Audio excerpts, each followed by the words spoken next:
Hello everyone, my name is Divyant Mishra. I am here to present a topic bailment and pledge which is provided by Law License Committee during my internship. So, bailment and pledge are legal concepts related to the transfer of possession of goods. Bailment is the delivery of goods by one person, the bailer, to another, the bailee, for a specific purpose, with the understanding that the goods will be returned or disposed of as per the bailer's instructions. Pledge is a specific type of bailment where goods are delivered as security for a debt or a promise. And bailment की अगर बात की जाए तो bailment जो है contract law में section 148 में डिफाइन किया गया है। सेक्शन 148 कहता है a bailment is the delivery of goods by one person to another for some purpose upon a contract that they shall when the purpose is accomplished be returned or otherwise disposed of according to the directions of the person delivering them. The person delivering the goods is called the bailer. The person to whom they are delivered is called the bailee.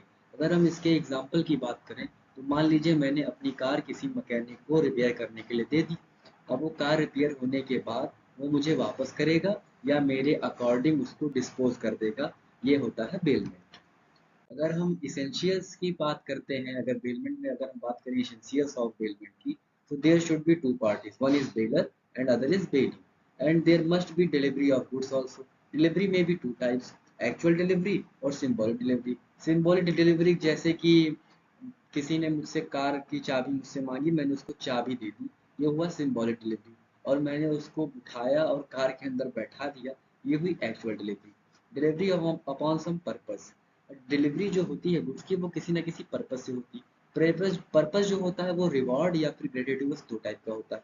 Reward जो होता है जब आप मान लीजिए कहीं आप कुल्लू मनाली या कहीं घूमने गए, ऊटी घूमने गए और आपने भाड़े पे स्कूटी ले ली। जब आपने भाड़े पे स्कूटी ली तो वो पर्पस फॉर रिवार्ड हो गया। और जब आपने हायर किया वो पर्पस ऑफ रिवार्ड है, तो डिलीवरी ऑफ पर्पस जो है वो रिवार्ड होगा। लेकिन अगर आपने गुड फेथ में ही अगर किसी को अपनी स्कूटी दे दी, मान लीजिए आपके मित्र को, आपके दोस्त को, आपके पड़ोसी को, तो वो ग्रेटिट्यूड पेमेंट के अंदर आता है। और डिलीवरी अपॉन कॉन्ट्रैक्ट, ये जो डिलीवरी होती है वो किसी न किसी कॉन्ट्रैक्ट पर होती है। और रिटर्न और disposal of goods according to the baler.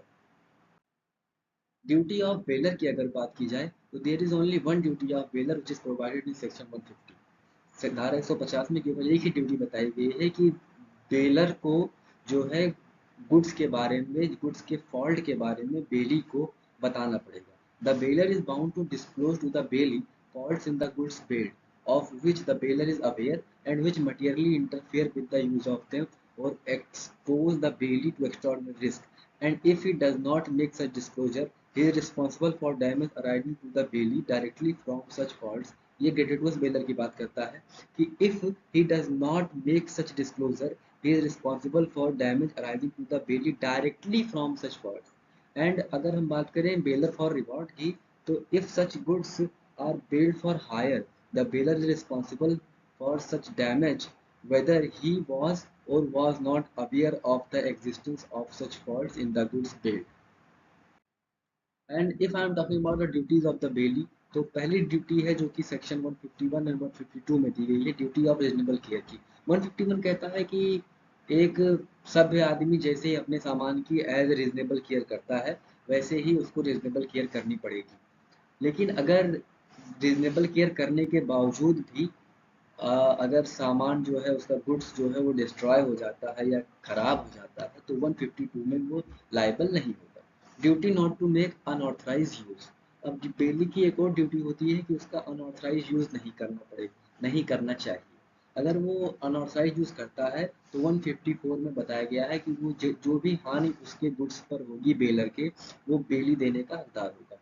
And duty not to mix की बात 155 सेक्शन 156 और 57 में की गई है, duty not to mix. And अगर duty to return after the completion of the purpose, duty to return of the bailee is very much necessity in the bailment।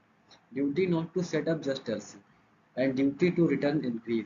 मान लीजिए मैंने अपनी गाय को अपने पड़ोसी को रखने के लिए दिया, अब मैं एक साल बाद लौट के आता हूँ और गाय ने मेरे बछड़ा भी दिया है उसी समय, तो अब पड़ोसी मुझे गाय के साथ बछड़ा भी देगा, तो ड्यूटी टू रिटर्न इंक्रीज। अब राइट्स ऑफ बेली की बात करें तो बेली जो है वो लीन कर सकता है। एक 170 बात करता है पार्टिकुलर लीन की एंड 171 बात करता है जनरल लीन की। एंड राइट टू एक्सपेंसेस, मान लीजिए मैंने अगर गाय दी थी अपनी, तो उसको चारा खिलाने में जो खर्चा आया होगा वो खर्चा लेने का हकदार बेली मुझसे है। राइट टू कंपनसेशन, जो भी खर्च वहन करना है तो उसकी कंपनसेशन भी का हकदार भी बेली होता है बेलर से। एंड अगर और राइट टू सू भी। अब बात करते हैं प्लेज की। प्लेज जो है 172 में डिफाइन किया गया है। The bailment of goods as security for payment of a debt और performance of a promise is called the pledge. The bailor in this case is called the pawnner and the bailey is called the pawnee. Example: if someone borrows money from a bank and pledge their gold watch as collateral, they are giving the bank the right to sell the watch if they default on the loan. So अगर हम कहीं से loan लेते हैं in terms of money, अगर कहीं से पैसे उधार लेते हैं और कोई कोई भी वस्तु एज ए सिक्योरिटी उसको उसकी डिलीवरी करते हैं तो वो प्लेज के अंदर आता है। अगर हम इसेंशियल्स की बात करें प्लेज की, तो इसमें delivery of goods by attornment. For example, railway को मैंने कुछ सामान दिया डिलीवरी करने के लिए, एंड उसी अब रेलवे ने मुझे रेलवे रिसिप्ट्स दे दी। रेलवे रिसिप्ट्स को मैंने ले जाकर बैंक में गिरवी रख दिया, मैं गिरवी रख सकता हूँ। तो गुड्स जो है वो रेलवे की कस्टडी में है, लेकिन मैंने उस पर लोन ले लिया है गिरवी रख के बाय द रेलवे रिसिप्ट्स, तो ये delivery of goods by attornment हो गया। Delivery as surety of payment और परफॉर्मेंस ऑफ प्रॉमिस। अब डिलीवरी ऑफ जो गुड्स है वो श्योरिटी ऑफ पेमेंट और परफॉर्मेंस ऑफ प्रॉमिस होता है, एंड ये कॉन्ट्रैक्ट पे होता है। और अगर आप डेट एंड परफॉर्मेंस को फुलफिल कर देते हैं तो गुड्स को रिटर्न कर दिया जाता है बैंक के द्वारा। अगर हम राइट्स ऑफ पॉनर एंड पॉनी की बात करें तो राइट्स ऑफ पॉनी 3 है एंड राइट्स ऑफ पॉनर 1 है। पॉनी के राइट्स की बात करें, rights of retainer section 173 and 174। Pony जो है गुड्स को तब तक रिटेन करके रख सकता है जब तक पॉनर अपने डेट का परफॉर्मेंस नहीं कर देता है। And right to extraordinary expenses section 175, जब तक कि मान लीजिए पॉनर ने पॉनी के पास अपना गुड्स जो है प्लेस किया था और गुड्स पर एक्स्ट्राऑर्डिनरी एक्सपेंसेस लगे हैं, कोई खर्चा लगा है, तो वो भी पाने का हकदार होता है। और अगर परफॉर्मेंस नहीं करता है पार्टनर जो है अपने लोन की परफॉर्मेंस, डेट की परफॉर्मेंस नहीं करता है या प्रॉमिस की परफॉर्मेंस नहीं करता है, तो by the reasonable notice right to sell 176 का राइट जो है वो पानी के पास है। अगर पार्टनर के राइट्स की बात की जाए तो राइट टू रिडीम ओनली 177 का राइट है कि after the performance of their debt and their promise, he can redeem his goods from the pawn. Who can pledge? If I'm talking about who can pledge, then there are two persons who can pledge. Pledge by mercantile agent during the ordinary business 178 and pledge by person in possession under avoidable contract 178A. अब बात करते हैं differences between bailment and pledge की। तो bailment can have various purpose, bailment के बहुत सारे purpose हो सकते हैं। मान लीजिए किसी ने किसी से कार ली चलाने के लिए, मान लीजिए किसी ने कढ़ाई मांग ली, वगैरह वगैरह। While pledge is specially for securing a debt, लेकिन प्लेज जो है वो उसका पर्पज स्पेसिफिक होता है कि हम लोन लेते हैं उसकी डेट की सिक्योरिटी के लिए, एज ए सिक्योरिटी कोलेट्रल हम गुड्स को अपने डिलीवर करते हैं। In bailment the bailee generally can not sell the goods. Bailment में क्या होता है कि पर्पज पे के अकम्प्लिश होने पर गुड्स को वापस कर दिया जाता है, उसमें सेल नहीं कर सकते।